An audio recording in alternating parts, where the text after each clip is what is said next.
제가 이쪽을 안 보고 있어갖고 계신지 몰랐습니다. 그 이유는 좀 이따 설명드리겠습니다. 오늘 주일 말씀을 준비하면서 많은 어려움과 고난이 있었습니다. 마치 고난 주간을 다시 한번 겪는 그런 느낌이었습니다. 한 세 가지가 어려웠는데, 첫 번째는 이 말씀 본문과 제목이 정해져 있다는 게 힘들었습니다. 평상시 기도하면서 이제 준비된 말씀을 이제 본문을 찾고 말씀을 준비하면 그나마 좀 편한데, 본문이 정해져 있고 제목이 정해져 있으면 그 안에서 이제 주제 말씀을 찾고 그 안에서 중요한 포인트를 찾아내는 게 굉장히 힘듭니다. 혹시 잘 모르시겠다 하시는 분들은 다음 주에 한번 서보시면 압니다. 그래서 이것을 위해서 항상 기도하면서 과연 이 본문에서 이 주제로 어떠한 말씀을 우리 성도님들에게 전하면 좋을까 고민하면서 굉장히 힘들었습니다. 그래서 그것을 매주 하시는 우리 담임 목사님이 정말 위대해 보였습니다. 이 주제를 가지고 이제 꿈씨부터 이제 어른들까지 다 같은 본문으로 같은 설교 제목으로 말씀을 듣고 있는데, 여기에서 뽑는다는 게 굉장히 힘듭니다. 그래서 다시 한번 담임 목사님께서 더 존경스러워 보였던 한 주였습니다. 그리고 두 번째는 힘들었던 점이 주일 설교라는 겁니다. 대부분의 요즘 교인들이 새벽 예배나 수요 예배나 금요 예배를 안 드리고 주일 예배만 드리시는 분들이 많습니다. 그래서 이 주일 예배 한 번 설교를 들은 말씀을 가지고 일주일 동안 세상에 나가서 말씀 붙잡고 승리할 수 있도록 말씀을 전해야 되는데 굉장히 부담이 됐습니다. 그래서 보통 주일 낮 설교는 담임 목사님이 하시거나 담임 목사님이 안 계실 때는 외부에서 아주 이제 훌륭한 목사님, 이름 있는 목사님들이 오시는 게 보통입니다. 그런데 일개 부목사가 설교를 한다는 이 부담감, 그래서 우리 성도님들에게 부탁하기를, 저를 예안교회 부목사로 오늘은 생각하지 마시고 외부에서 아주 훌륭한 목사님이 오셨다 생각하시고 말씀을 들으시면 감사합니다. 역시 1부 때는 박수가 안 나왔습니다. 2부에 예배 드리시는 분들 영성이 대단합니다. 하여튼 그런 마음을 가지고 말씀을 들으시면 더 큰 은혜가 있을 줄로 믿습니다. 무엇보다도 제가 아주 힘들었던 점은 세 번째, 안식월이신데도 쉬시지 않고 예배 오셔서 예배를 드리시는 담임 목사님이 앉아 계시다는 게 큰 부담이었습니다. 그래서 이쪽을 아예 안 보고 계속하느라고 찬양대가 있는 줄도 몰랐습니다. 그래서 찬양을 못하는, 하여튼 그런 마음이, 원고에는 이거 찬양대 하지마 이런 원고가 없었는데 마치 짠 듯이 너무 긴장해서 찬양을 못했습니다. 제가 혹시 이쪽만 보고 설교하더라도 목사님의 마음이 얼마나 힘들까 기도하는 마음으로 설교를 들으시면, 다행히 목사님께서 이제 2부 3부 때는 다음 세대 예배를 한번 이렇게 들어가서 보신다고 하셔서 조금 위안은 되는데, 장난으로 또 목사님께서 가운데 앉아서 말씀 들으시겠다고 하셔갖고 위에만 보고 설교해야 되나 걱정을 많이 했었는데, 하여튼 그런 어려움들이 있었다는 것을 충분히 감안하시고 말씀을 들으시면 더 큰 은혜가 될 줄로 믿습니다. 제가 먼저 한 가지 이야기를 말씀드리겠습니다. 하나님께서 한 천사에게 명령을 했습니다. 한국에 가면 큰 교회가 있다고 하는데 그 큰 교회 가서 정말 하나님을 잘 믿는 하나님의 사람들이 몇 명이 있는지 숫자를 세보고 오너라. 하나님께서 명령을 천사에게 했습니다. 그래서 천사가 명령을 받들고 한국교회 큰 교회를 찾아갔습니다. 그리고 그 교회 가서 몇 명의 성도들이 교회에 있는지 숫자를 세려고 현관문 앞에 서 있었습니다. 그런데 현관문 앞에 이상하게 그날따라 큰 돌이 하나 있었습니다. 그래서 들어오는 사람마다 그 돌에 걸려 넘어졌습니다. 다리를 다치는 사람, 넘어져서 코가 깨질 뻔한 사람, 여러 사람들이, 거의 대부분 들어오는 사람들이 거기에 걸려서 넘어지기 쉬웠습니다. 그런데 어느 누구도 그 돌을 치울 생각을 하지 않았습니다. 아마 여러 가지 핑계가 있었겠죠. 목사님도 넘어졌는데 목사님은 설교를 하셔야 되니까 바빠서 그냥 가시고, 장로님은 당회 시간이 있어서 가시고, 권사님들은 안내해야 돼서 그냥 가시고, 집사님들은 주차 봉사해야 돼서 가시고, 또 식당 봉사, 여러 봉사들 때문에 바쁘다는 이유로 그 걸리적거리는 돌을 누구도 치우지 않았습니다. 그런데 그 교회 처음 왔던 성도님이 들어오면서 거기 돌에 걸려져서 넘어졌습니다. 그리고 그 성도님이 아무런 말 없이 그 무거운 돌을 옮겨서 아무도 다니지 않는 곳으로 옮겨 놓았습니다. 그것을 본 천사가 그렇지. 그리고 예배당에 들어가서 사람들의 숫자도 세지 않고 하나님이 계신 하늘나라로 올라갔습니다. 그리고 하나님께 보고를 합니다. 하나님, 제가 한국에 있는 큰 교회 가서 몇 명의 하나님의 사람이 모이는지 숫자를 세고 왔습니다. 그래? 몇 명이 모이더냐? 네, 그 큰 교회에 하나님의 사람이라곤 단 한 명밖에 없었습니다. 웃자고 하는 이야기일 수도 있겠지만 저는 이 이야기를 들으면서 깊은 생각을 했습니다. 정말 예배를 드리는 이 예배당에 하나님의 사람이 한 명밖에 없는지, 우리 교회는 이야기는 아니라서 다행이지만 과연 우리 교회에 하나님의 사람은 몇 명이 있는지 생각을 해보게 되었습니다. 질문을 드리겠습니다. 여러분들은 오늘 예배드리는 이 자리에 하나님의 사람이, 우리 예양교회에 하나님의 사람이 몇 명이 있다고 생각하십니까? 감사합니다. 말씀을 들으시고 또 생각해 보시고 마지막에 또 질문을 드리도록 하겠습니다. 이 이야기를 듣고 저는 이 말씀을 준비하면서 과연 하나님의 말씀대로 살아가는 우리 예양 가족들은 몇 분이나 되실지 생각하게 되었습니다. 지난주에 담임 목사님께서 말씀 전해 주셨듯이 하나님께서는 이 세상을 창조하시고 창조하신 하나님의 뜻이 이 세계에 있다 말씀하셨습니다.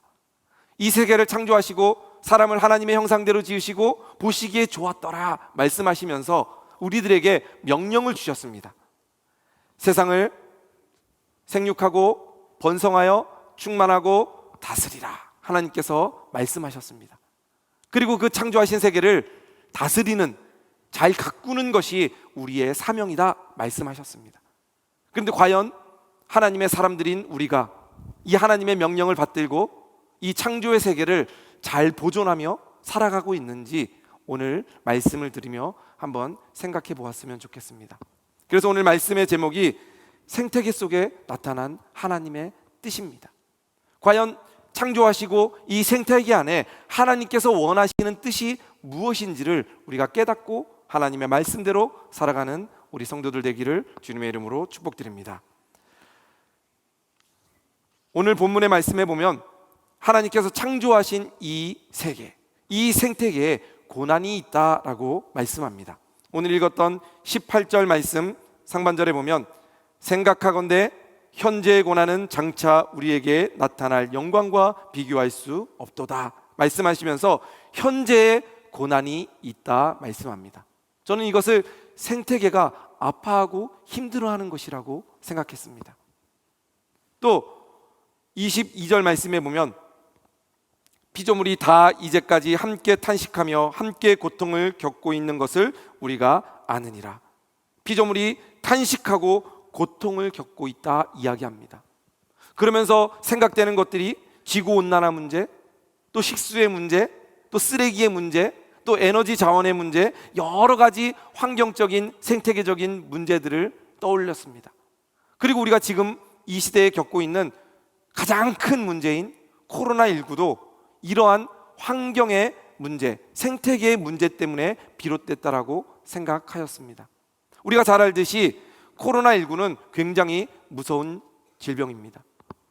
지금 어제까지 기준으로 전 세계적으로 1억 7,500만 명이 넘는 사람들이 확진이 되었습니다. 우리나라가 한 5천만, 6천만 사이인데 우리나라 사람들도 훨씬 많은 사람들이 코로나에 걸렸습니다. 그리고 사망자가 전 세계적으로 370만 명이 넘습니다. 우리나라만 해도 확진자가 14만 7천 명이 넘고 우리나라만 해도 사망자가 1982명입니다. 2,000명 가까운 숫자가 이 코로나로 인해서 사망했습니다. 그런데 이 불씨가 언제 꺼질지 아무도 모릅니다. 기도하건대 코로나 백신이 빨리 다 접종이 되어서 자가 면역이 생겨 이러한 코로나가 사라지기를 주님의 이름으로 기도합니다. 우리가 잘 알듯이 코로나19 바이러스는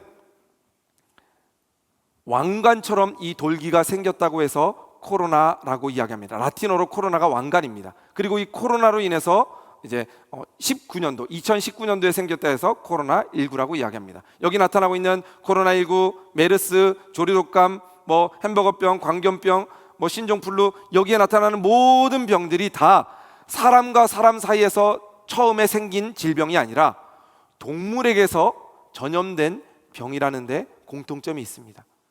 사람과 사람 사이에 옮겨지는 단순한 그러한 바이러스는 그냥 약을 먹거나 아니면 시간이 지나면 자연적으로 치유가 됩니다. 그런데 사람이 아닌 동물들에게서 전이된 이러한 바이러스는 쉽게 치료되지가 않습니다. 그래서 위험합니다. 우리가 그전에 겪었던 사스, 메르스, 지금 겪고 있는 코로나19, 이런 모든 질병들이 다 동물들을 통해서 이렇게 전염이 된 겁니다. 이런 이유는 이렇게 왜 동물들을 통해서 전염이 되느냐? 바로 인간들의 잘못 때문에 그렇게 되었습니다. 자유롭게 가축들을 반목하면서 키워야 되는데 우리에 가둬서 키우다 보니 동물들이 스트레스를 받고 그로 인해서 병이 생기는 겁니다. 또 환경을 파괴하면서 이러한 질병들이 동물을 통해 우리들에게 다가옵니다. 또 야생동물을 살육하거나 그 야생동물을 접촉하는 그러한 일들을 통해 아니면 섭취를 하는 일들을 통해 이러한 질병이 오게 됩니다. 피조물들이 탄식하고 아파하기 때문에 이러한 힘든 것들이 이제는 사람까지 공격하게 되는 것입니다. 또 인간의 탐심으로 원자력이 개발되고 원자력 발전소가 세워집니다.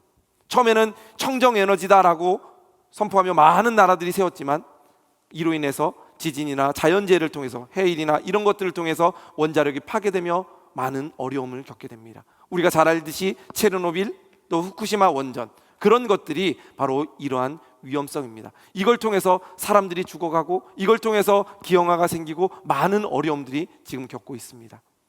어떤 학자들이 이야기합니다. 몇 년 후에는 이 후쿠시마 원전으로 인해 동해에서 나는 생선들을 먹지 못할 거라고. 그래서 한동안 고등어 값이 치솟았던 적도 있습니다. 아주 어려운, 아주 힘든 그러한 시간들입니다. 또 호수에서 번식하는 모기를 죽이려고 몇십 년 전에 개발됐던 DDT라는 그러한 살충약이 있습니다. 이 살충약을 호수나 아니면 강가에 뿌려서 모기 알을 다 죽이는 그러한 약입니다. 그런데 모기만 죽이고 모기 알만 죽이면 되는데 이 살충제가 새들을 죽이고 또 이것을 뿌렸던 가까운 양계장에서 병아리들이 다 죽어가는 일들이 생겨나게 되었습니다. 그리고 더 비참한 것은 이것을 남극이나 북극에 뿌린 적이 없는데 남극에 사는 펭귄이나 북극에 사는 에스키모인들에게도 이런 DDT가 발견되었다는 겁니다. 어떤 경로를 통해, 바다를 통해, 생물을 통해, 여러 가지 통로를 통해 남극이나 북극에 뿌린 적이 없었던 DDT가 여기서도 발견된다는 그러한 위험성이 나타납니다. 그리고 이것을 접촉했던 새들이나 조류들이 알을 낳는데 껍질이 없는 알을 낳습니다. 그래서 그 알이 다 죽여버려서 어떠한 종류의 새들은 멸종이 됐다는 학계의 보고도 있었습니다. 그리고 요즘 심각하게 나오는 환경 호르몬, 특별히 플라스틱 같은 그러한 환경 호르몬들이 큰 문제가 됩니다. 이 환경 호르몬 때문에 예를 들면 바다고둥이 수컷이 암컷으로 변하는 일들이 일어납니다. 어떠한 것도 하지 않았는데 수컷이 그냥 암컷으로 이 환경 호르몬 때문에 변하게 됩니다. 또 미국에서는 악어가 알을 부화하지 못하는 현상들도 나타납니다. 알을 낳았는데 그 알이 깨어나지 못합니다. 환경 호르몬 때문에. 또 어느 호수에는 거북이 수컷이 아예 사라져버리는 그러한 일들도 나타났습니다. 그리고 결국에는 이 환경 호르몬이 사람들에게도 공격이 와서 남자들의 정자 수도 줄어든다는 그러한 학계의 보고도 있었습니다. 이러한 여러 가지 생태계적으로 나타나는 어려움들을 나타내는 그림이 하나가 있어서 여러분들에게 보여드리고 싶습니다. 바로 남극에 사는 곰이 빙하 위에 앉아있는 그림입니다. 모든 빙하들이 다 녹고 지구온난화로 인해서 모든 빙하가 녹고 저 작은 빙하 위에 혼자 북극곰이 남아있는 사진입니다. 언제 이 곰도 죽을지 모르는 상황입니다. 그리고 바다에 뛰어들려고 하는데 바다에는 플라스틱과 쓰레기들이 가득해서 갈 곳이 없는 그러한 모습을 이제 그림으로 나타냈습니다. 이 한 가지의 그림으로 생태계가 얼마나 탄식하고 힘들어하고 있는지 알 수 있는 그림입니다. 피조물인 북극곰도 탄식하고 있습니다. 그리고 2018년도에 일어났던 일은 굉장히 충격이었습니다. 한 노르웨이 서부 해안에 고래 한 마리가 죽어서 떠내려왔는데 그 고래가 왜 죽었는지 검사를 해보니까 그 뱃속에서 29kg이나 되는 플라스틱과 온갖 쓰레기들이 발견되었습니다. 그리고 그 고래가 죽은 것을 경각심을 알리기 위해 필리핀에 저러한 동상을 만들어 놨습니다.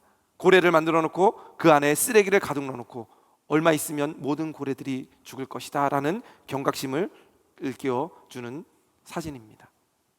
이처럼 모든 피조물들이 다 탄식하며 힘들어하고 아파하고 있습니다. 그렇다면 이러한 일들이 왜 일어나게 되었을까요?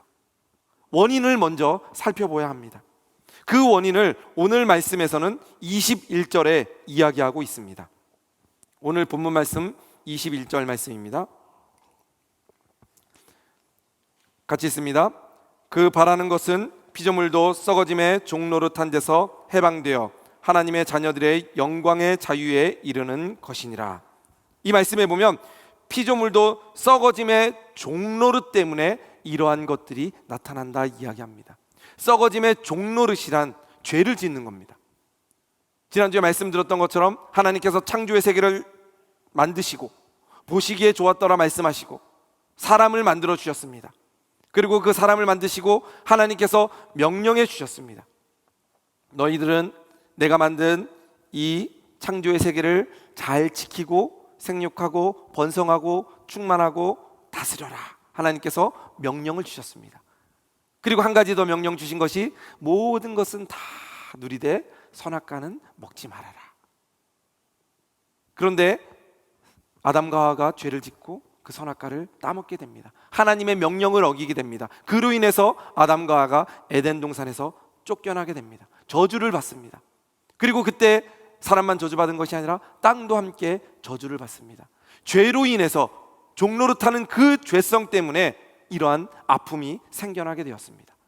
그렇다면 그 이후에 나타나는 사람들, 아담과 아담의 후손들은 우리가 하나님의 명령에 불순종했구나, 하나님 죄송합니다, 하나님 잘못했습니다 회개하며 이제는 하나님의 말씀대로 살아가야 하지만 그러지 않았습니다. 오히려 하나님이 없는 사람들처럼 행동하는 사람들이 더 많아졌습니다. 죄는 창성하게 됩니다. 그리고 물로도 심판합니다. 여러 가지 방법으로 하나님께서 하시지만 사람들은 말을 듣지 않습니다. 또 하나님께서 만드신 자연도 파괴하게 됩니다. 그러면서 피조물들이 탄식하게 되며 아파하고 힘들어하고 병에 걸립니다. 그러한 것들이 이제는 우리를 공격하고 있습니다. 사람의 편의성을 위해서 자연을 다스리고 정복했는데 이제는 자연이, 생태계가 우리 사람들을 공격하게 됩니다. 300만 명이 넘는 사람들이 이 코로나19로 인해서 죽게 되었습니다. 그리고 아직도 몇 명이나 더 죽어야지 이것이 끝날지 모릅니다.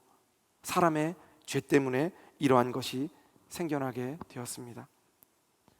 회개하지 않아 하나님의 말씀대로 살지 않는 인간의 모습 때문에 이러한 아픔과 이러한 피조물의 탄식이, 생태계가 망가지게 된 것입니다.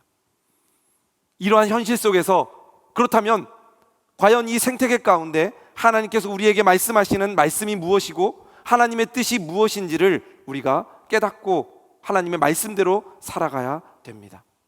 바로 우리가 해야 될 일이 무엇인지 그 말씀을 여러분들과 함께 나누고자 합니다. 하나님께서는 이 망가진 생태계, 자연 창조 질서를 다시 회복시키시기를 원하십니다. 하나님은 창조하시는 분이시기도 하지만 회복시키시는 분이십니다. 이것은 예수 그리스도의 십자가 사건으로 잘 알 수 있습니다. 하나님과 인간과의 관계가 끊어졌습니다.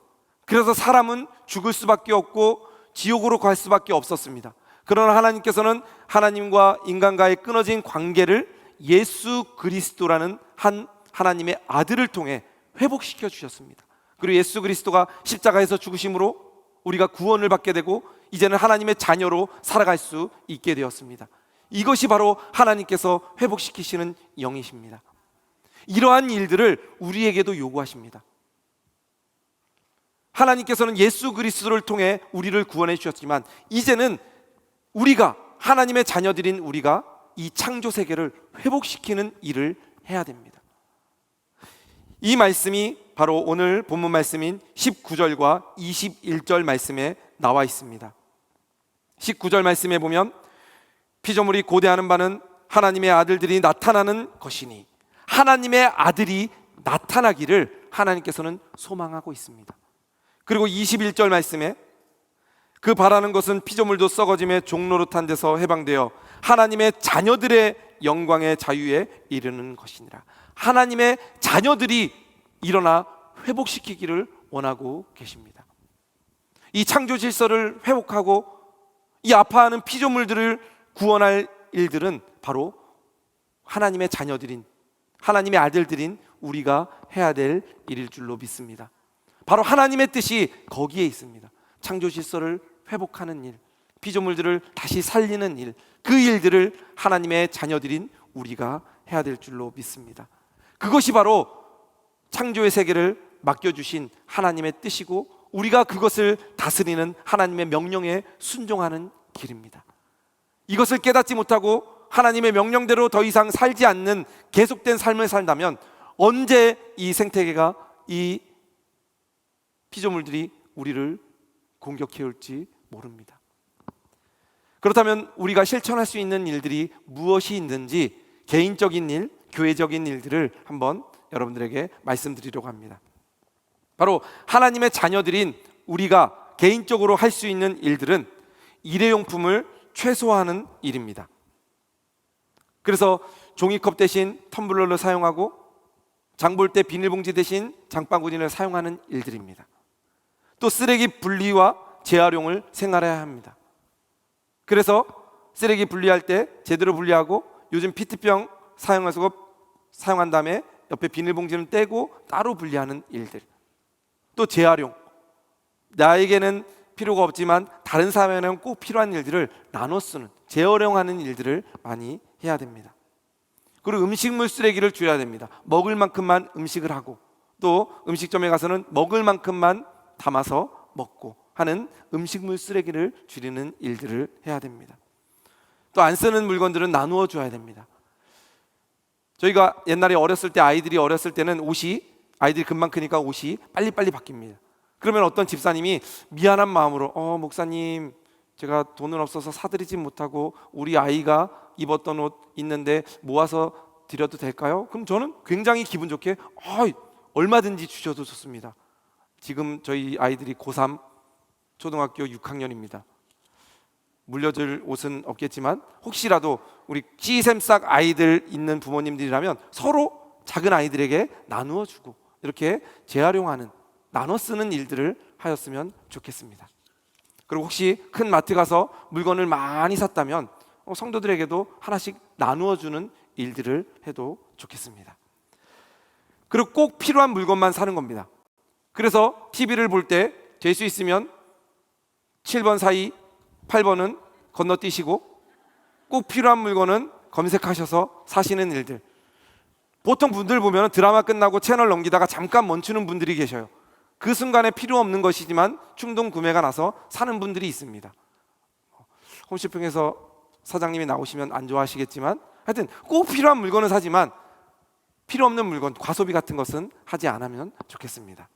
그리고 자전거와 대중교통을 이용해야 합니다. 그래서 교회 오실 때 혹시라도 가까이 계신 분들은 걸어서 오시고, 또 멀리 사시는 분들은 차를 타고 오시지만 카풀해서 오시든지 아니면 한 달에 한 번쯤은 대중교통을 이용해서 오셔도 좋을 것 같습니다. 또 가까운 거리는 걸어 다니는 일들을 생활하면 좋겠습니다.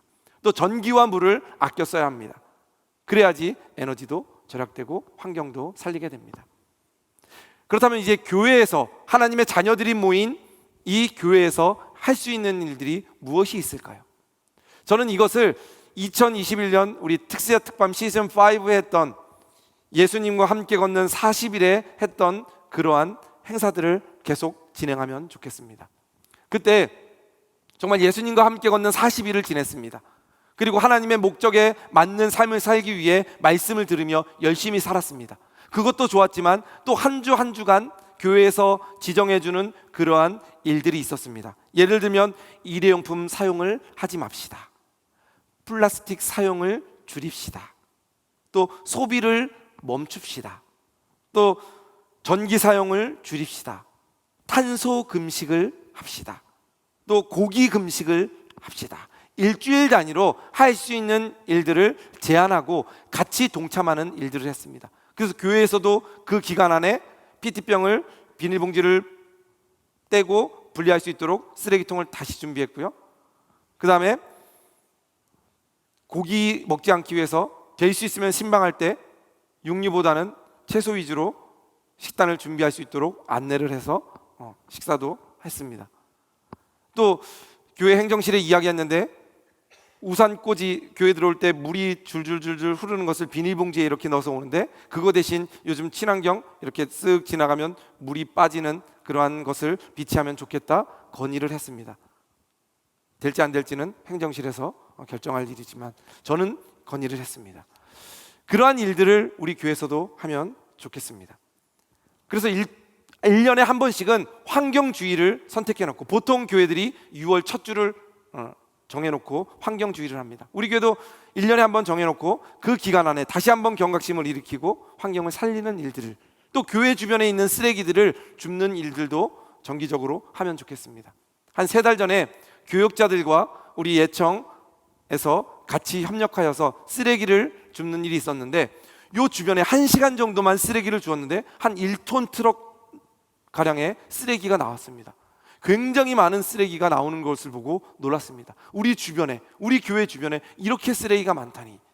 혹시 믿지 않는 사람들이 봤을 때 뭐 그러진 않았겠지만 교회 주변에 왜 저렇게 쓰레기가 많어? 라고 혹시 오해하는 분들 또 안 좋게 이야기하는 분들도 있지 않았을까 하는 생각이 있었습니다. 이렇게 교회에서도 환경을 생각하는 일들을 해야 됩니다. 그것이 바로 하나님의 자녀들인 우리가 해야 될 일입니다. 이 시간 환경운동에 앞장서는 한 교회를 소개해 드리려고 합니다. 제가 15년 전에 전도사 때부터 목사 안수 받을 때까지 사역했던 과천교회입니다. 그 과천교회는 이제 담임 목사님이 바뀌시면서 환경운동에 적극적으로 나서는 교회입니다. 그래서 교회 이름도 조금 바꿔서 이렇게 교회 이름을 바꿨습니다. 시냇가 하늘숲 과천교회. 그래서 교회 홈페이지에 보면은 이런 동영상을 띄워놓습니다. 동영상은 못 가져오고 사진만 가져왔는데 함께 가요 더불어 숲. 관악산 밑에 있는 교회로서 환경을 살리고 하나님의 명령을 따르는 교회가 되기를 원하자 해서 시냇가가 흐르고 하늘숲이 있는 교회를 만들어가자는 운동을 합니다. 그 교회에서 지난주에 선포했던 10가지 환경 선교 10계명이 있습니다. 이제는 환경을 가꾸는 데 있어서 전도의 개념으로 선교의 개념으로 환경을 다가야 된다라는 그러한 10계명입니다. 믿지 않는 사람들만 전도하는 것이 아니라 환경도 선교로 인식하며 나아갔으면 좋겠다라는 취지로 10가지를 제시했습니다. 그 10가지를 함께 보면서 읽어보겠습니다. 함께 제가 하나씩 읽을 때 같이 읽으면 좋겠습니다. 1. 일회용품과 비닐봉지, 플라스틱 제품을 쓰지 맙시다. 2. 대중교통과 자전거와 다리를 이용합시다. 3.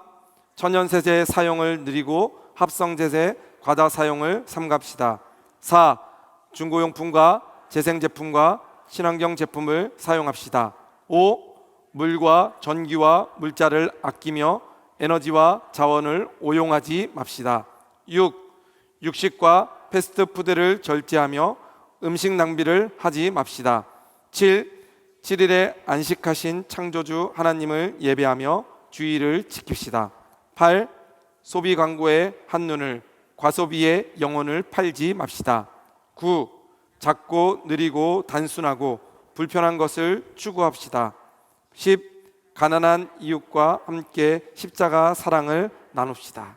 바로 이것이 하나님의 자녀로서 환경을 위해 우리가 해야 될 일입니다. 그리고 생태계를 향한 하나님의 뜻이 바로 여기에 있습니다. 하나님께서 만드신 이 창조의 세계를 잘 보존하고 다스리는 일들을 누구에게 맡기셨냐면 바로 하나님의 아들들이고 하나님의 자녀들인 우리와 예안교회에 맡겨주신 줄로 믿습니다. 오늘 말씀을 정리하겠습니다. 우리 인간의 욕심과 죄 때문에 만물이 탄식하며 고난을 겪고 있습니다. 코로나19로 인해 생태계의 절규를 우리는 체감하고 있습니다. 우리는 다시 한번 만물을 회복시키시는 그 하나님의 뜻을 깨닫고 청지기적인 사명을 잘 감당해야 됩니다. 우리들에게 이런 창조 세계를 하나님께서 맡겨주시며 생육하고 번성하고 충만하고 정복하고 다스리라고 명령해 주신 그 명령을 깨달아 하나님의 자녀들인 우리가 바로 다시 일어서야 될 줄로 믿습니다. 이 하나님의 뜻을 실천하는 저와 우리 성도들 되기를 주님의 이름으로 축복드립니다. 이 시간 인디안 격언 한 가지를 읽어드리고 말씀을 마치려고 합니다. 마지막 깨달음이라는 격언입니다. 마지막 나무가 사라진 뒤에야, 마지막 강이 더럽혀진 뒤에야, 마지막 물고기가 잡힌 뒤에야 그들은 깨닫게 되리라. 인간이 돈을 먹고 살 수 없다는 것을. 기도하겠습니다. 살아계신 하나님 아버지, 하나님의 형상대로 우리를 지으시고 보시기에 심히 좋았더라고 말씀하시며 생육하고 번성하여 땅에 충만하라, 정복하고 다스리라고 우리에게 명령하여 주셨습니다. 하나님께서는 피조물을 다스리며 하나님의 영광의 자유에 이르시기를 원했지만 그러지 못해서 피조물이 탄식하며 아파하고 있습니다. 하나님의 아들들이 나타나기를 고대하고 있음을 깨닫게 하시니 감사를 드립니다. 그 하나님의 아들들이 저희가 되게 하여 주시옵소서. 하나님의 자녀들이 모인 모임이 우리 예안교회가 되게 하여 주시옵소서. 그리하여 하나님의 보시기에 이 성전에 하나님의 자녀들이, 하나님의 사람들이 가득 차고 넘칠 수 있도록 인도하여 주시옵소서. 그리하여 피조물들이 썩어지면서 회복되고 하나님의 영광이 나타나는 것을 우리의 눈으로 보게 하여 주시옵소서. 생태계에 나타난 하나님의 뜻을 깨달아 작은 것이라도 실천하게 인도하여 주옵소서. 모든 것을 주님께 감사드리며 거룩하신 예수님의 이름으로 기도드립니다. 아멘.